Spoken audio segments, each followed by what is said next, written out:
మాటలు రానివారు ప్రసంగాలు చెప్పిన వేళ.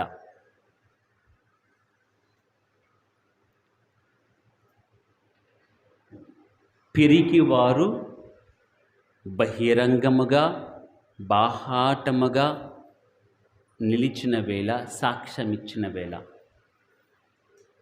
భాషలు రానివారు భావయుక్తముగా ఉపయుక్తముగా ప్రసంగించిన వేళ. పారిపోయిన వారు పౌరుషముగా నిలబడిన వేళ.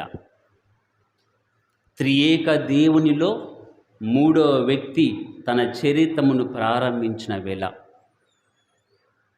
ఆ మూడవ వ్యక్తి అయిన వాడు ఈ లోకములో నిరంతరము ఉండటానికి వచ్చిన వేళ. తిరుసభ పుట్టిన వేళ, ప్రేమను పంచిన వేళ, ప్రచారము సాగించిన వేళ, ఈరోజు ఈ పండుగ వేళ. Praise the Lord, praise the Lord, praise the Lord. ప్రియమైన సహోదరి సహోదరులారా, పవిత్రాత్మ పండుగ అంటే తిరుసభ పుట్టినరోజు అంటాం. ఇదొక మలుపు. యేసు ప్రభు యొక్క జన్మము ఈ చరిత్రలో ఒక మలుపు అయితే, మరొక మలుపు ఏమిటంటే ఆత్మదేవుడు ఈ లోకానికి రావటం. ఈ లోకములో ఉన్నవాడు, అంతటా ఉన్న ఆ ఆత్మదేవుడు ప్రత్యేక విధముగా అపోస్తుల మీదకి దిగి రావటము మరొక మలుపు. అందుకనే మాట్లాడటం రాని ఒక పేతురు గారు, మొరటివాడు, ఏమి చేసినా గట్టిగానే చేస్తాడు, మొహమాటం లేని వ్యక్తి, మాట్లాడటం మాత్రమే రాదు. అటువంటి వ్యక్తి ప్రసంగాలు చెప్పటం ఏమిటి? భాషలు రావే వీళ్ళందరికీ. వీళ్ళందరూ కూడా గలిలయ సముద్ర తీరం నుండి వచ్చిన వాళ్ళే, పెద్దగా చదువుకున్న వాళ్ళు ఎవరు లేరు. నతానియేలు, ఫిలిప్పి తప్ప, ఆ తర్వాత పౌలు గారు తప్ప. పెద్దగా చదువుకున్న వాళ్ళు ఎవరు లేదు. కొంచెం బైబిల్ జ్ఞానం అయితే ఉన్నది. భాషలో రాని వీరు మాట్లాడితే భాషలలో వ్యక్తం అవటం ఏమిటి, అనేక మందికి అర్థం అవటం ఏమిటి? పారిపోయారే, ప్రాణాలు గుప్పెట్లో పెట్టుకొని పారిపోయిన వ్యక్తులు ఇప్పుడు ధైర్యంగా ముందుకు రావటం ఏమిటి? 5,000 మంది ముందుకు రావటము, 3,000 మందికి ముందుకు రావటము, అక్కడ ప్రసంగాలు చెప్పటం, వీళ్ళ ప్రసంగాల ప్రభావం వలన అంతమంది జ్ఞానస్థానం తీసుకొని క్రైస్తవత్వంలోకి రావటం ఏమిటి? ఇది కదా పవిత్రాత్మ ప్రభావం అంటే, ఇది కదా పవిత్రాత్మ యొక్క శక్తి అంటే. పిరికి వారిని పౌరుషంతో ముందుకు పంపిస్తుంది. మాట్లాడటం రాని వాడికి ప్రసంగాలు చెప్పే బోధ ఆ శక్తిని ఇస్తూ ఉంది. భాష రాని వాడికి భావయుక్తముగా మాట్లాడే గొప్ప వరాన్ని ఇస్తూ ఉంది. ఇది పవిత్రాత్మ ప్రభావం. ఇది పవిత్రాత్మ పండుగ. కూర్చున్న వాడిని కూర్చొనివ్వదు, నిలబడ్డవాడిని నిలబడనివ్వదు. ఎప్పుడు కూడా వెళ్ళండి వెళ్ళండి వెళ్ళండి అని ఆత్మ తరుముతుంది. అది ఆత్మ ప్రభావం అంటే. ప్రియమైన సహోదరి సహోదరులారు, ఈరోజు ఈ పండుగ రోజు ముఖ్యంగా మనం 3 విషయాలను ధ్యానించేద్దాం. మొదటిగా, వాగ్దానాలను నెరవేర్చేవాడు దేవుడు. ఎవరు? వాగ్దానములను నెరవేర్చేవాడు. రెండవ ధ్యానాంశము, కలిసి ఉన్నప్పుడే కుమ్మరింపు ఉంటుంది. ఏమిటది? కలిసి ఉన్నప్పుడే ఆత్మ కుమ్మరింపు ఉంటుంది. మూడవది, అందరినీ కూడా కార్యసాధకులుగా మారుస్తాడు. కార్యసాధకులు అవుతారంతే. ఇది మూడవ విషయం. ఈ 3 విషయాలను ధ్యానం చేయటానికి ప్రయత్నం చేద్దాం. Praise the Lord, praise the Lord. యోహాను సువార్త 14వ అధ్యాయం 16వ వచనం. నేను తండ్రిని ప్రార్థింతును, మీతో ఎల్లప్పుడు ఉండుటకు మరొక ఆదరణకర్తను ఆయన మీకు అనుగ్రహించును. 26వ వచనం. కానీ నా నామమున పంపనున్న ఆత్మదేవుడు, పవిత్రాత్మ, ఓదార్చువాడు అనగా పవిత్రాత్మ మీకు సమస్త విషయములను బోధించును, నేను చెప్పినవన్నీ మీకు తలపునకు తెచ్చును. లూకా శుభవార్త 24వ అధ్యాయము 49వ వచనము. ఇదిగో నా తండ్రి చేసిన వాగ్దానమును మీకు అనుగ్రహించుచున్నాను, కానీ మీరు పైనుండి శక్తిని పొందువంత వరకు ఈ నగరముననే ఉండు. Praise the Lord, praise the Lord, ఇవే కాకుండా అనేక పర్యాయములు ప్రభు జీవించినంత కాలము, అపోస్తులతో గడిపినంత కాలము సందర్భానుసారముగా ప్రతిసారి వాగ్దానం చేస్తూ ఉన్నాడు. నేను వెళ్ళుట మీకు శ్రేష్టకరము, శ్రేయస్కరము, నేను వెళ్ళిననే తప్ప మూడో వ్యక్తి దిగిరాడు. క్లుప్తంగా వివరంగా చెప్తూ ఉన్నాడు, నేను వెళ్ళాలి, ఆయన వస్తాడు. తరువాత ఏమంటున్నాడు, మీకు జ్ఞానము లేదని, జ్ఞాపక శక్తి లేదని, అన్నీ మర్చిపోతారని మీరు దిగులు పడవద్దు. పంపనున్నవాడు వస్తాడు, పవిత్రాత్మ దేవుడు వస్తాడు, మీకు మరలా అన్నీ బోధిస్తాడు. నా 3 సంవత్సరాల ప్రయాస వ్యర్థమైపోయిందని మీరు అనుకోకండి, బోధలన్నీ కూడా మర్చిపోతారని అనుకోకండి. నేను అన్ని ప్రసంగాలు చెప్తూ ఉన్నాను కదా, పెద్ద పెద్ద ప్రసంగాలు, చిన్న చిన్న ప్రసంగాలు, ఉపమానాలు, సూక్తులు అన్నీ చెప్పాను కదా, మర్చిపోతారని మీకు టెన్షన్ వద్దు. ఆదరణకర్త పవిత్రాత్మ వస్తాడు, మీకు మరల అన్ని విషయాలను బోధ చేసి నేను చెప్పిన విషయములను మీకు తలపునకు తెచ్చును. తర్వాత ఏమంటున్నాడు, పైనుండి శక్తిని పొందేవారికి పిరికి వారని మీరు భయపడకండి. మీకు పదవులు లేవు, పెద్దగా ఆస్తులు లేవు, చదువుకోలేదు, పిరికి వారని భయపడకండి. పారిపోతారు, మీరు పారిపోతారు, కానీ మీరు భయపడవద్దు. పైనుండి శక్తిని పొందే వరకు ఇక్కడనే ఉండండి, ఈ నగరముననే ఉండండి. ఇవన్నీ కూడా ప్రభు యొక్క వాగ్దానాలు, ప్రభు యొక్క మాట పట్టు, ప్రభు వాళ్ళకి ఇస్తున్న అభయము. ఈ అభయాలన్నింటిని కూడా నెరవేర్చిన రోజే పవిత్రాత్మ పండుగ రోజు. పవిత్రాత్మ ఎప్పుడైతే దిగి వచ్చినదో చూస్తాం, అక్కడ పిరికి వారిగా ఎవరు ఉండరు, పారిపోవటం జరగదు. ఇంకా ధైర్యంతో వెళ్ళిపోతూ ఉన్నారు. అక్కడ వెళ్ళిపోయి ఇదిగో ఏమని, మీరు వద్దన్నా కాదన్న సువార్తను ప్రకటిస్తామని ధైర్యంగా గుండె చూపించిన వాళ్ళే, కానీ పిరికి పందులుగా ఎవరు లేరు. జ్ఞానం ఎక్కడి నుంచి వస్తుంది? ఆ జ్ఞానము పేతురు గారి ప్రసంగం కనుక మనం చూస్తే అపోస్తుల చర్యలు 5వ అధ్యాయంలో ఒక చాప్టర్ అంతా కూడా ఆయన ప్రసంగమే, పెద్ద ప్రసంగం. ఎక్కడి నుంచి వచ్చింది ఆయన జ్ఞాపక శక్తి? మర్చిపోయేవాడే. మీరేమనుకుంటున్నారంటే చెప్పలేదు. ఇప్పుడు దాకా నాతో ఉన్నారు కదా, జనులేమనుకుంటున్నారు, మీరేమనుకుంటున్నారు నా గురించి అంటే ఎవ్వరు కూడా పల్లెత్తి మాటం లేదే, పలకలేదే, ఒక పేతురు గారు తప్ప, అది పొడి పొడి మాటలలో. మరి అటువంటి వ్యక్తులకు ఇంత పెద్ద ప్రసంగాలు చెప్పే ఆ యొక్క జ్ఞానం ఎక్కడది, ధైర్యం ఎక్కడది, జ్ఞాపక శక్తి ఎక్కడది? పవిత్రాత్మ దేవుడు ఆయన వాగ్దానం చేశాడు, నా తండ్రి పంపనున్నవాడు మీతో వస్తాడు, స్థిరంతకాలం ఉండటానికి వస్తాడు, ఆదరణకర్త మీకు తోడుగా ఉంటాడు, నేను వాగ్దానం చేస్తూ ఉన్నాను, వస్తాడు. ఆ వాగ్దానం నెరవేర్చిన రోజే పెంతెకోస్తు పండుగ రోజు. ఆ మాటను నిలుపుకున్న రోజే పవిత్రాత్మ పండుగ రోజు. ఆ వాగ్దానం నెరవేర్పే ఈ రోజు పవిత్రాత్మ పండుగ రోజు. ప్రియమైన సహోదరి సహోదరులారా, ప్రభు మాట ఇచ్చారా, మాట తప్పడు. వాగ్దానం చేశాడా నీకు, దాన్ని నెరవేర్చి తీరుతాడు. అటువంటి వాడు మన దేవుడు. అవునంటే అవును, కాదంటే కాదంతే. మానవులైతే మనం ఏం చేస్తాం? చేద్దాము, చూద్దాము, చేస్తాను అంటాం, ఉంటాను అంటాం, మాట ఇస్తాం, మాట మీద నిలబడలేం, గట్టు మీద పెట్టేస్తాం. నేను వస్తాను అంటాం, రారు. మరి ముఖ్యంగా మా దగ్గరికి వచ్చినప్పుడు బంగ్లాకు రమ్మంటే కొంతమంది వస్తారు, కొంతమంది రారు. అప్పుడు ఫోన్ చేస్తారు, ఎక్కడున్నావు, ఎప్పుడు వస్తావని. వాళ్ళు ఉండేది ఎక్కడో పేరుచర్లలో లేదా గుంటూరులోనో, నాకు చెప్పేదేమో సెంటర్లోనే ఉన్నాను స్వామి, బ్రిడ్జి మీద ఉన్నాను స్వామి అని. మాట జస్ట్ మార్చేస్తామంతే. చిన్న ఉదాహరణే, కానీ మాట ఇచ్చి మర్చిపోవటం మానవ నైజం. ఉంటానని చెప్పి వెళ్ళిపోవటం మానవ నైజం. నీకు వాగ్దానం చేసి దాన్ని మర్చిపోవటము, దాన్ని నెరవేర్చకపోవటం మానవ నైజం. నువ్వు ఎన్ని ప్రమాణాలు చేయలేదు, ఎంతమందికి మాట ఇవ్వలేదు, ఎంతమందికి నువ్వు సాక్ష్యంగా ఉండలేదు, ఆ సాక్ష్యాలు మారలేదా? నీ మాటను తీసి గట్టు మీద పెట్టలేదా? నువ్వు వస్తానన్న వాళ్ళు రాకుండా వెళ్ళిపోలేదా? మానవ నైజం అంతే. మనం అవునంటాము, తర్వాత కాదంటాం, ఫస్ట్ కాదంటాము, ఆ తర్వాత అవునులే అంటాం. అభిప్రాయాలు మారిపోతాయి. కానీ దేవుడు అలాంటి వాడు కాదు. నువ్వు నమ్మే దేవుడు, నువ్వు పూజించేవాడు, నువ్వు ఆరాధించేవాడు అవునంటే అవును, కాదంటే కాదు, ఇంకంతే. మాట మార్చని వాడు. ఒకసారి చదవండి, కొరింథీయులు రాసిన 2వ లేఖ 1వ అధ్యాయము 19వ వచనం.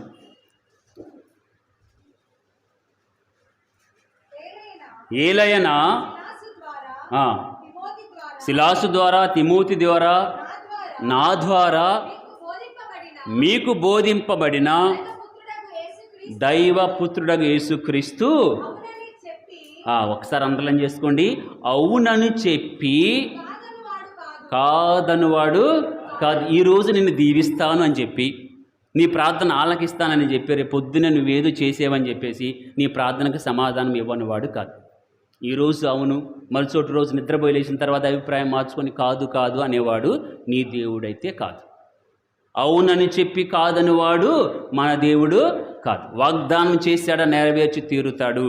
నిన్ను ఆశీర్వదిస్తానన్నాడా, దీవిస్తానన్నాడా, అన్ని సమస్యల నుండి విముక్తిని దయచేస్తానని నీకు వాగ్దానం చేశాడా, ఖచ్చితంగా నెరవేరుస్తాడు. మాట మార్చేవాడు కాదు నీ దేవుడు. కొంత ఆలస్యం అవుతుందేమో, పరిపక్వత కోసం ఆయన వెయిట్ చేస్తాడేమో, కానీ వాగ్దానమును మరువడు. ఆయన వాగ్దానం చేశాడు, పవిత్రాత్మను పంపించాడు. నీకు కూడా వాగ్దానం చేస్తాడు, కానీ దాన్ని నెరవేర్చి తీరుతాడు దేవుడు. ఒకసారి చదవండి, పేతురు రాసిన 2వ లేఖ 3వ అధ్యాయం 9వ వచనం.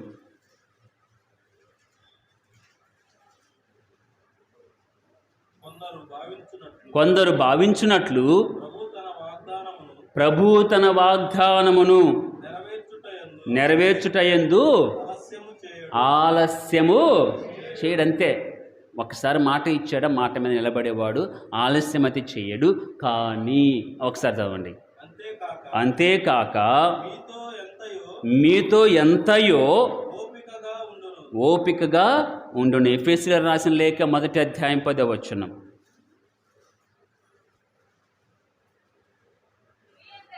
దివియందలి భువియందలి సమస్త సృష్టిని క్రీస్తు నాయకత్వమున ఒకటిగా చేయుటయే ఆయన ప్రణాళిక. దానిని ఆయన పరిపూర్ణమైన, యుక్తమైన, సరియైన సమయమున నెరవేర్చును. Praise the Lord, praise the Lord. ఒకవైపు ఏమంటున్నాడు, దేవుడు తన వాగ్దానం నెరవేర్చుటకు ఆలస్యము చేయడు, కానీ మీతో ఆయన ఎంతో ఓపికగా ఉండును. ఆయన ప్రణాళికలు, ఆయన యొక్క ఆలోచనలు యుక్త సమయమున నెరవేర్చును. వాగ్దానం నెరవేర్చాలంటే ఆయనకి సమయం కావాలట. మీలో చాలామంది మీ బిడ్డలకు, మీ పిల్లలకు మాట ఇచ్చి ఉంటారు. పిల్లవాడు చూస్తూ ఉంటాడు, వీధులలో కొంతమంది సైకిల్ తొక్కుంటూ వెళ్ళటమో, క్రికెట్ బ్యాట్ తీసుకుని ఆడటమో, ఏదో రకంగా ఆడుకోవడం చూస్తాడు మీ పిల్లవాడు. ఇంటికి వచ్చి అడుగుతాడు, నిన్ను నాన్న నాకు సైకిల్ కావాలి అంటాడు, లేకపోతే అమ్మ నాకు బ్యాట్ కావాలి అంటాడు. నువ్వేమంటావు? ఇస్తానని మాట ఇస్తావు. కొన్ని ఇస్తానని అంటావు, ఇస్తావే వెంటనే. నీవెప్పుడు ఇస్తావు?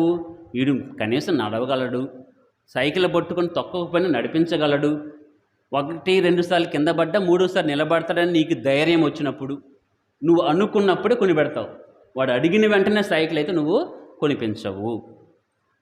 అలానే దేవుడు కూడా వాగ్దానం చేస్తాడు నీకు, దాని యుక్త సమయంలో నెరవేర్చును. దానికోసం ఓపికతో ఉంటాడు. ఆ ఆశీర్వాదం నువ్వు పొందటానికి, ఆ వరాలు నువ్వు పొందటానికి నీకు ఆ యొక్క పరిపక్వత ఉన్నదా?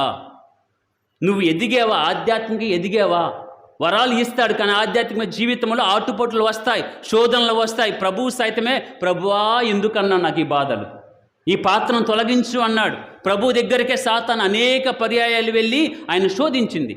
మరి నీకు ఆత్మ ఆవేశం వచ్చినప్పుడు, ఆ వాగ్దానం నెరవేర్చినప్పుడు, నేను ఆయన ఎన్నుకున్నప్పుడు నువ్వు దాన్ని నిలబడగలవా? ఆ శక్తి కోసం, ఆ సమయం కోసం ప్రభు వేచి ఉంటాడు. ఒకసారి ఇచ్చి దాన్ని వృధా చేసుకోవటము ఆయనకి ఇష్టం ఉండదు. నువ్వు నిలుచుకోగలవా? దాన్ని కాపాడుకోగలవా? వరాన్ని, అభిషేకాన్ని, నీకు ఇచ్చిన ఆశీర్వాదములను. Praise the Lord, praise the Lord. వాగ్దానం నెరవేర్చేవాడు నీ దేవుడు. మాట ఇచ్చాడా దాని ప్రకారమే ఉంటాడు నీ దేవుడు. అవునంటే అవును, కాదంటే కాదు. అవునని చెప్పి కాదని వాడు కాదు. నీ జీవితంలో కూడా, నీ ప్రార్థనా జీవితంలో కూడా దేవుడు వాగ్దానాలు చేస్తాడు, కానీ నెరవేర్చడానికి ఆయనకు సమయం కావాలి. ఆ సమయం ఎప్పుడంటే నీవు ఉన్నావా, ఎదిగావా, ఆత్మీయంగా ఎదుగుదల ఉన్నదా, పట్టుదల ఉన్నదా, నిగ్రహ శక్తి ఉన్నదా, ఇవన్నీ కొలతలు వేసుకునే ఆయన అనుకున్న ప్రణాళికలు, ఆయన ఆశీర్వాదములు నీ పైన, నీ కుటుంబం పైన కుమ్మరిస్తాడు. దానికోసం వేచి ఉండాలి. ప్రభువా, ఇదిగో అపోస్తుల జీవితములో నువ్వు వాగ్దానం చేసావు, నెరవేర్చావు. యుక్త సమయం అన్నావు, అది 40 రోజులు కాదు, 50 రోజులు పట్టినది. ఆ యుక్త సమయము, పరిపూర్ణమైన సమయం కోసం వేచి ఉండి ఆత్మను కుమ్మరించావు కదా, మా పైన కూడా కుమ్మరించండి. మీ వాగ్దానములను మా జీవితంలో నెరవేర్చమని ప్రతి ఒక్కరం కూడా ప్రార్థన చేద్దాం. Praise the Lord, praise the Lord. ఇక రెండవది, కలిసి ఉన్నప్పుడే ఆత్మ కుమ్మరింపట. కలిసి ఉన్నప్పుడే ఆత్మ కుమ్మరింపు. నా ధ్యానము, నా ప్రశ్న ఏమిటంటే, ప్రభు పట్టుబడినప్పుడు, ఎప్పుడైతే ఆ తోటలో సైనికులు వచ్చి ప్రభువుని పట్టుకున్నారో శిష్యులందరూ కూడా పారిపోయారు. ఎవరి దారి వారు చూసుకున్నారు. తల ఒక దిక్కు వెళ్ళిపోయారు. ఒక్కొక్క ఊర్లో వెళ్ళారు, ఒక నగరం వెళ్ళారు, ఎక్కడ దాక్కున్నారో తెలియదు. ప్రభు అభిషేకించేవాడు, ఆత్మతో నింపేవాడు అయితే వాళ్ళు ఏ ఊరిలో ఉంటే ఆ ఊరిలోనే ఆత్మను కుమ్మరించవచ్చు కదా. ఏ నగరంలో వీళ్ళు తలదాచుకున్నారో అక్కడే అభిషేకించి ధైర్యవంతులని చేసి ఆ ఊరిలోనే ప్రసంగాలు చెప్పవనవచ్చు కదా. అప్పుడు ఛార్జీ డబ్బులు సరిపోయి మిగిలించవచ్చు కదా. హైదరాబాద్ పోయి దాక్కున్నాడు, అక్కడ అభిషేకించామనుకో రానుబోను ఖర్చులన్నీ కూడా నీకు కలిసి వస్తాయి. అపోస్తులందరూ కూడా పారిపోయారే, తల ఒక దిక్కుకి వెళ్ళారు. సొంత ఇంటికి వెళ్ళారో లేకపోతే అత్తారింటికి వెళ్ళారో తెలియదు, ఏదో ఒక ఇంటికి వెళ్ళారు. అక్కడే అభిషేకించినట్లయితే, అక్కడే ఆత్మను కుమ్మరించినట్లయితే, అక్కడే నాలుకలు దిగి వచ్చినట్లయితే అక్కడే ప్రసంగాలు ప్రారంభించేవాళ్ళు కదా. నలుదిక్కులు కూడా ఒకేసారి ప్రచారం ప్రారంభించేవాళ్ళు కదా. మరలా ఎందుకు పిలవాలి? మరలా ఎందుకు ఒక గదిలో అందరం కూర్చోబెట్టాలి? 8 దినాల పాటు నవదిన ప్రార్థనలు ఎందుకు చేయవలసి వచ్చింది వాళ్ళు? Praise the Lord, praise the Lord, praise the Lord. అందుకే చెప్తాను, క్రైస్తవుల ప్రార్థన సంఘ ప్రార్థన. నువ్వు వ్యక్తిగతంగా నువ్వు గంటలు ప్రార్థన చేయవచ్చు గాక, ఉపవాసంతో కూర్చొని ఎక్కడ నువ్వు ధ్యానం చేయవచ్చు గాక, సంఘ ప్రార్థనలో కనుక నువ్వు పాల్గొనకపోతే నీకు కొరత ఉంటుందంతే. నిండు పూజలో పాల్గొనలేకపోతే నీకు కొరత ఉంటుంది. యేసుప్రభు ఎందుకు పోవాలి సినగోగుకి? సబ్బత్తు రోజున ఆదివార సమయంలో మన భాషలో ఎందుకు వెళ్ళాలి దేవాలయానికి? ఆయన దైవకుమారుడు కూడా ఏకాంత ప్రార్థన చేసుకోవచ్చు కదా. ఆయన ఎందుకు సంఘ ప్రార్థన? క్రైస్తవత్వం అంటే అదే. నువ్వు వ్యక్తిగత ప్రార్థన చేసుకో, తప్పులేదు. సంఘ ప్రార్థన మిస్ అయ్యావా, కొరతలు ఉంటాయి, జాగ్రత్త. ఆత్మ కుమ్మరింపు నీకు నిండుగా దొరకదు, ఇది గ్యారంటీ. యేసుప్రభు ఏమన్నాడు? అయ్యా, నేను శోధనలకు వస్తేనే బలహీనత వస్తూ ఉన్నది, మీరు నిద్రపోండి, నేను ఒక్కడిని ఏకాంతంగా పోయి ప్రార్థన చేసుకుంటానని చెప్పాడా? నాతో కలిసి ప్రార్థన చేయండి. సంఘ ప్రార్థన, ఆయన ప్రార్థన కంటే సంఘ ప్రార్థన ఇంకా గొప్పదని తలంచాడు దేవుడు. అందరూ కలిసి చేసిన ప్రార్థన శక్తివంతమైనది. సంఘ ప్రార్థన కలిసి ఉంటేనే కుదురుతుంది, లేకపోతే కుదరదు. అది ఆత్మైన కానీ వివిధ విషయాల్లో కూడా నువ్వు కలిసి ఉన్నప్పుడే ఉంటుంది బలం. తెలుసు కదా, కలిసి ఉన్నప్పుడే బలం అని. ఐకమత్యమే మహాబలం అన్నారు పెద్దలు. పురి కోసం ఒకటైతే వేరు, 10 పేనేవు అనుకోండి, పెద్ద తాడవుతుంది, నువ్వు లాగలేవు, దాన్ని తెంపలేవు. అదే క్రైస్తవుల బలం. నువ్వు ఒక్కడగా ఉంటే పడిపోతావు, జాగ్రత్త. నువ్వు ఒక్కడో ఏకాంతంగా ఉండి నువ్వేదో సాధించాలనుకుంటే పడిపోతావు, గ్యారంటీ. పౌలు అంత మహానుభావుడే చెప్పాడయ్యా నా కోసం ప్రార్థన చేయండి. యేసుప్రభు అంతటి వాడే చెప్పాడు నా కోసం ప్రార్థన చేయండి అని. నువ్వు నేను ఎంత పడిపోమా? సంఘ ప్రార్థన చాలా ముఖ్యం. ఇతరులు నీ కోసం ప్రార్థించాలి, నువ్వు ఇతరుల కోసం ప్రార్థన చేయగాలి. ఐక్యమత్యముగా ఉంటేనే సాధిస్తావు. అదే ఆ పవిత్రాత్మ పండుగ రోజు రుజువు అవుతుంది. పారిపోయిన వ్యక్తులందరినీ కూడా తీసుకుని వచ్చి 8 దినాల పాటు వారు ప్రార్థన చేశారని రాయబడి ఉంటుంది. నవదిన ప్రార్థనలప్పుడు ఆ సమయంలో ఆత్మదేవుడు కుమ్మరిస్తూ ఉన్నాడు. ప్రియమైన సహోదరి సహోదరుల, ఇదే కాదు కానీ ఇతర విషయాల్లో కూడా.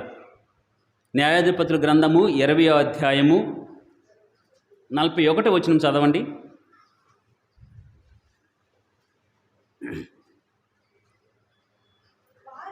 వారు ఇజ్రాయేలీలు ఒక్కుమ్మడిగా తమపై పడుటను చూచి ఇక నాశనము తప్పదని అనుకొని చల్లా చెదిరైపోయారు. అక్కడ వృత్తాంతం ఏమిటంటే, బెన్యామీయుల మీదకి ఇజ్రాయేలు యుద్ధానికి వెళ్తారు. బెన్యామీయులు ఎవరు? యాకోబుకు కలిగిన 12వ సంతానం, చిన్నవాడు బెన్యామీను. వీళ్ళు ఒక తెగగా, ఒక దేశముగా ఏర్పాటయ్యి శక్తివంతమైన రాజ్యముగా ఏర్పడుతున్నారు. ఆ సమయంలో ఇజ్రాయేల్ ప్రజలందరూ కలిసి ఆ తెగ మీదకి, ఆ దేశం మీదకి యుద్ధానికి వెళ్తారు. పోయే ముందు ప్రార్థన చేసుకుంటారు. మనలాగే గుడికొచ్చి కొబ్బరికాయ కొట్టిన విధంగా పోయి ప్రార్థన చేసుకున్నారు. ప్రభువా వెళ్ళమంటావా? వెళ్ళండి అన్నాడు. వెళ్ళండి, పర్వాలేదు. వెళ్ళారు. ఏమైపోయింది? ఇజ్రాయేల్ ప్రజలు 22,000 మంది చనిపోతారు యుద్ధంలో. ప్రభువే వెళ్ళమన్నాడు. ప్రభువుని అడిగారు, వెళ్ళమన్నారు. యుద్ధంలో 22,000 మంది చనిపోతారు. మళ్ళా తిరిగి వస్తారు. ప్రభువా ఏంటిది? వెళ్ళమంటావు, విజయాన్ని ఇవ్వవు. సరే రెండోసారన్నా వెళ్ళమంటావా? యుద్ధంలో పాల్గొనమంటావా? బెన్యామీనీయుల దగ్గరికి వెళ్ళమంటావా? ఆ నగరాన్ని ముట్టడించమంటావా? అయితే వెళ్ళు, పర్వాలేదు. మరలా వెళ్ళారు. మొన్నేమో 22,000 మంది, ఈరోజేమో 18,000 మంది మరలా మరణించారు. తిరిగి వచ్చారు. Praise the Lord, praise the Lord. అక్కడ రాయబడి ఉంటుంది, తిరిగి వచ్చి ప్రార్థన చేసి అందరూ కలిసి దహన బలిని, సమాధాన బలిని అర్పించిన తర్వాత అడుగుతున్నారు మూడోసారి, ప్రభా మరి ఇప్పుడన్నా వెళ్ళమంటావా? వెళ్ళండి అన్నాడు. ఇంకంతే. వెళ్ళండి అన్నప్పుడు వీరు కూడా ఆ తలంపుల్లో ప్రత్యేకమైన ప్రణాళికను చేసుకున్నారు. అందరం కూడా ఇలా ముందుకు వెళ్ళిపోతుంటే వాళ్ళకి కనిపిస్తూ ఉన్నాం ఎంతమంది ఉన్నామో. వాళ్ళందరూ మనల్ని చంపేస్తూ ఉన్నారు. అలా కాదు, కవ్వించుదాం, ముందుకు వెళ్ళి వాళ్ళని ప్రోత్సహించుదాం. ముందు కొంతమంది వెళ్ళాలి, గిబియా నగరంలో కొంతమంది దాక్కోవాలి, ఆ దూర ప్రాంతంలో ఇంకా కొంతమంది దాక్కోవాలి. వారిని కవ్వించి ముందుకు తీసుకుని రావాలి, మన నగరం దగ్గరగా తీసుకుని వస్తే అప్పటి వరకు కూడా తెలియని ఒక సైన్యం, దాక్కున్న సైన్యం వచ్చి వారి మీద ఒక కుమ్మడిగా పడాలి. ఇది ప్రణాళిక. దహన బలి, సమాధాన బలి అయిపోయిన తర్వాత బుద్ధి వికాసం వస్తుంది. అప్పుడు దాకా ప్రణాళిక లేదు. అందరూ కూడా ఒక చీమల గుంపుగా, మిడతల దండుగా ముందుకు వెళ్ళారు. మొత్తం తిరిగి వచ్చారు. సమాధాన బలి, దహన బలి అయిపోయిన తర్వాత సొంత ప్రణాళికలు కూడా తోడై అప్పుడు వస్తున్నాయి. వీళ్ళు ముందుకు వెళ్ళి కవ్వించటము, వాళ్ళు ముందుకు రావటము, నగరంలో దాక్కున్న వారందరూ కూడా ఒక కుమ్మడిగా రావటము. ఈలోపు ఎక్కడో పొలాల్లో దాక్కున్న వాళ్ళు వారి నగరం మీదకి వెళ్ళి ఆ నగరానికి మంట పట్టటము, నిప్పంటించడం జరిగింది. ఇవన్నీ జరుగుతున్నాయి ఎప్పుడు? ప్రార్థనలో నువ్వు దేవుణ్ణి అడిగినప్పుడు. ఐక్యతతో సమాధాన బలి, దహన బలిని అర్పించారు వాళ్ళందరూ. కలిసి ఉంటే కలదు సుఖం అంటాము, ఐక్యమత్యమే మహాబలం అంటాము. ఇవి నీకు తెలుసు. కలిసి ఉన్నప్పుడే ఆత్మ కుమ్మరింపు జరుగుతుంది, అది మనం చూసాము. కలిసి ఉన్నప్పుడే బలం ఉంటుంది. ఐక్యమత్యం కలిగి ఉండాలి, ఐక్యమత్యం కలిగి ఉండాలి, ఒక్కటిగా ఏర్పడాలి. అదే పవిత్ర ఆత్మ కోరుకునే మొదటి యొక్క కోరిక, ఇచ్చే మొదటి వరం. Praise the Lord, praise the Lord, praise the Lord. ప్రియమైన సహోదరి సహోదరులు, పౌలు గారు అంటారు, ఇదిగో దేవుని యొక్క శక్తి వలన మీరు పొందిన ఐక్యతను కాపాడుకోవటానికి సర్వ విధములయందు ప్రయత్నించండి.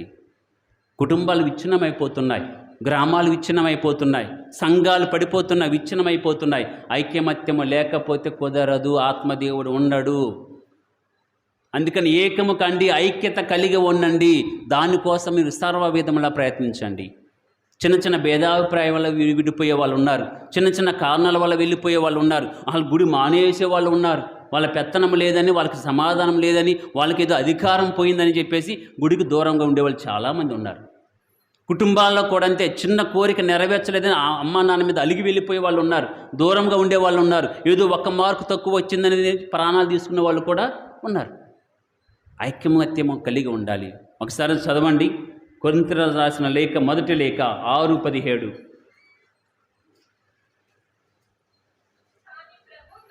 కానీ ప్రభువుతో ఐక్యము చెందువాడు, ప్రభువుతో కలిసి ఉండేవాడు, ప్రభువుతో ఎల్లవేళ ఉండేవాడు ఆధ్యాత్మికంగా ఆయనతో ఒకటి అగును. ఎఫెసీయులకు రాసిన లేఖ 4:3. మిమ్ము ఒకటిగా బంధించు ఆత్మ వసగు ఐక్యమును ఉంచుకొనుటకు, పొందుకొనుటకు సాధ్యమైనంతగా. Praise the Lord, praise the Lord. వాక్యం చాలా స్పష్టంగా చెప్తుంది. వాక్యం చాలా ఆత్మ వసగు ఐక్యతను కాపాడుకోవటానికి, పొందుకోవటానికి సాధ్యమైనంత వరకు ప్రయత్నించండి. Praise the Lord, praise the Lord, praise the Lord. నీ వల్ల, నా వల్ల కుటుంబాలు విచ్ఛిన్నము కాకూడదు. ఒక దంపతులు విడిపోవటానికి నువ్వు కారణం కాకూడదు.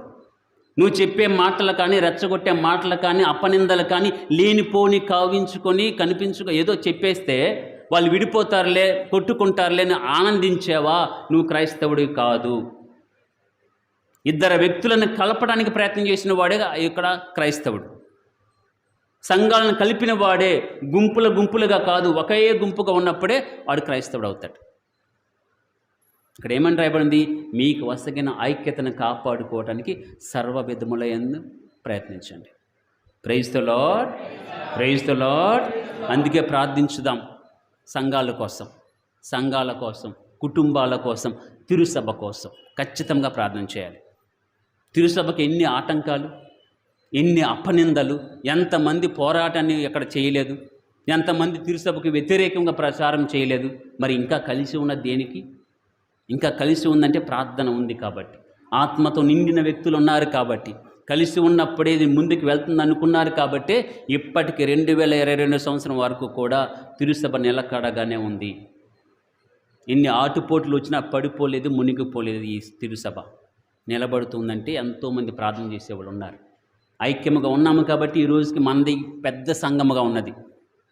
గమనించండి. అదే కుటుంబాలు కూడా ఐక్యముగా ఉంటేనే నీ కుటుంబానికి పేరు. దంపతులు ఇద్దరు కూడా ఐక్యత కలిగి ఉంటేనే పేరు.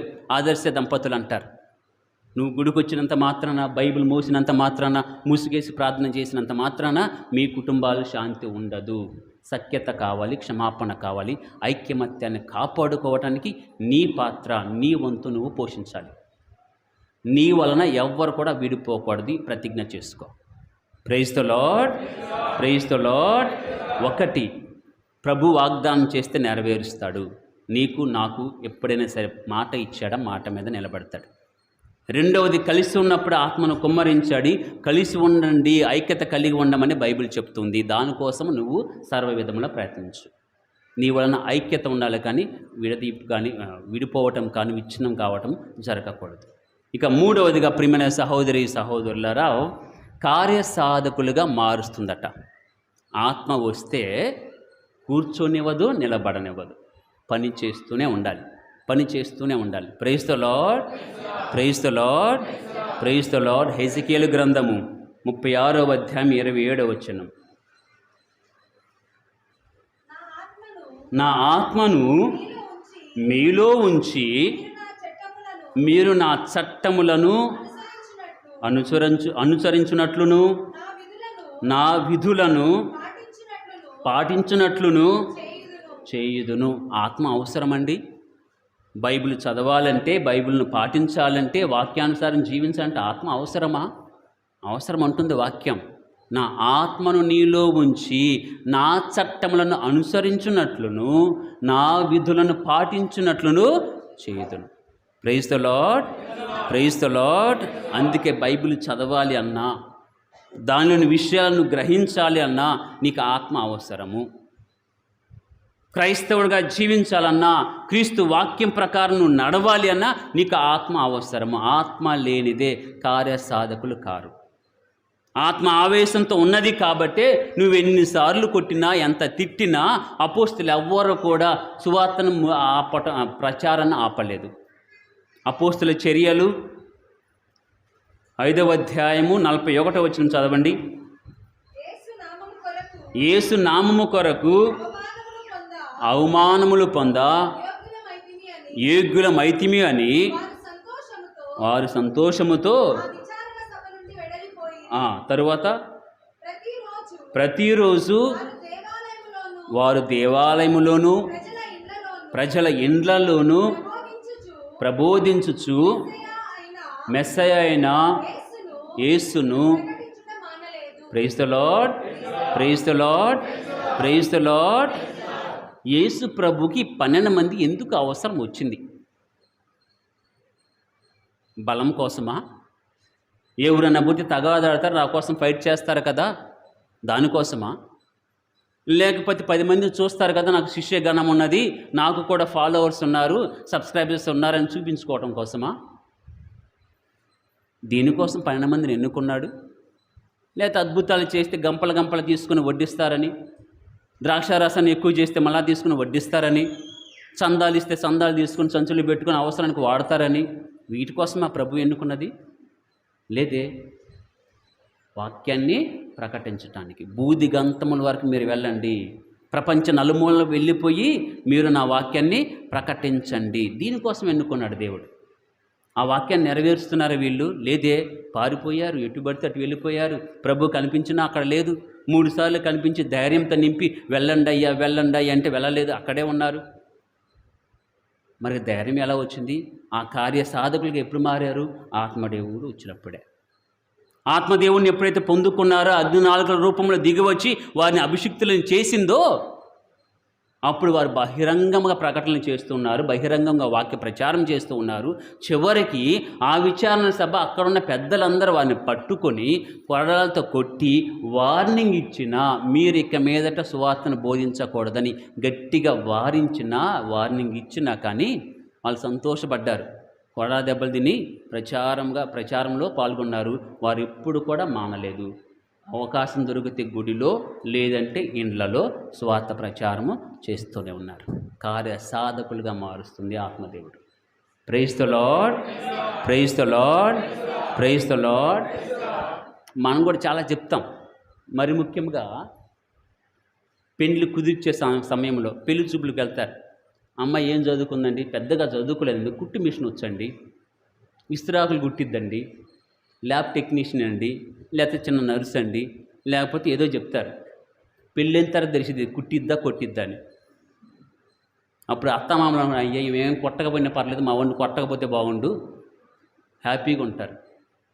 అంటే కార్యాచరణ ఉండదు. చెప్పడం మాత్రం చెప్తాం, వాగ్దానాలు అయితే చేస్తాం, దాన్ని నెరవేర్చడానికి కుదరదు. అపోస్తులు ఏ విధంగా ఉన్నారు? ఒళ్ళు అప్పగించారు, అంతే. ఒళ్ళు అప్పగించారు. మీరు కొట్టుకుంటారా కొట్టుకోండి, మీ పిల్లలు మీరు కొడతారు, ఆడొద్దరా అంటారు, కొడతారు. మీరు అడు బంగ్లా పోయి ఆడుకుంటాడు. వాడితో మాట్లాడొద్దురా అని మళ్ళీ కొడతారు. మీరు అడు బంగ్లా వాడితోనే మాట్లాడతారు. అది తినొద్దురా అని చెప్తారు, మీరు వెళ్ళిపోతారు, వాళ్ళు తింటాడు. కావాలంటే ఒళ్ళు అప్పగిస్తాడు. వీళ్ళు చేస్తున్నది కూడా అదే, అపోస్తులు కూడా చేస్తున్నది అదే. ఒళ్ళు అప్పగించారు కానీ పని మాత్రం మానుకోలేదు. ఒకటి చెప్పి మరొకటి చేయటం లేదు. ప్రభు ఎందుకు ఎన్నుకున్నాడో దాన్ని నెరవేరుస్తున్నారు, ఆ కార్యాన్ని నెరవేరుస్తున్నారు, కార్యసాధకులుగా నిలబడుతున్నారు. Praise the Lord, praise the Lord, praise the Lord. ప్రియమైన సహోదరి సహోదరులారా, ఒక్కసారి ప్రశ్నించుకుందాం. ఆత్మదేవుడు నాతో ఉన్నాడా? నాలో ఉన్నాడా? నేను నిజంగా కార్యసాధకునిగా తయారయ్యానా? నీ ఇంట్లో గనక శాంతి సమాధానం ఉన్నది అంటే ఆత్మదేవుడు నీతో ఉన్నట్లు. నువ్వు బైబిల్ చదవటానికి నీకు సమయం, శక్తి, ప్రేరణ ఉంది అంటే ఆత్మదేవుడు నీతో ఉన్నట్లు. సంఘ ప్రార్థన కోసం నువ్వు తహతహలాడుతూ ఉన్నావా? ఆత్మదేవుడు నీతో ఉన్నట్లు. ఏమోలే పర్వాలేదులనే తత్వం వచ్చిందా? ఆత్మ నీ నుంచి దూరం అయిపోతుంది, జాగ్రత్త. పర్వాలేదులే, ఆదివారమే కదా, ఇంకొక ఆదివారం వస్తుంది కదా అని నువ్వు అనుకున్నావా? ఇంకంతే సంగతులు. ఆత్మదేవుడు దూరం అయిపోతున్నాడు, బహుజాగ్రత్తగా ఉండండి. కాబట్టి ప్రియమైన సహోదరి సహోదరులారా, ఆ అపోస్తుల మీద దిగిన దేవుడు, ఆత్మను కుమ్మరించిన దేవుడు, అభిషేకించిన వాడు మనలో ప్రతి ఒక్కరిని కూడా అభిషేకించాలని, వాక్యము కోసం నిలబడే వ్యక్తులుగా, యేసుని కోసం నిలబడే వ్యక్తులుగా తయారు చేయమని ప్రార్థన చేద్దాం. దేవుడు మనకు సహాయం చేయునుగాక.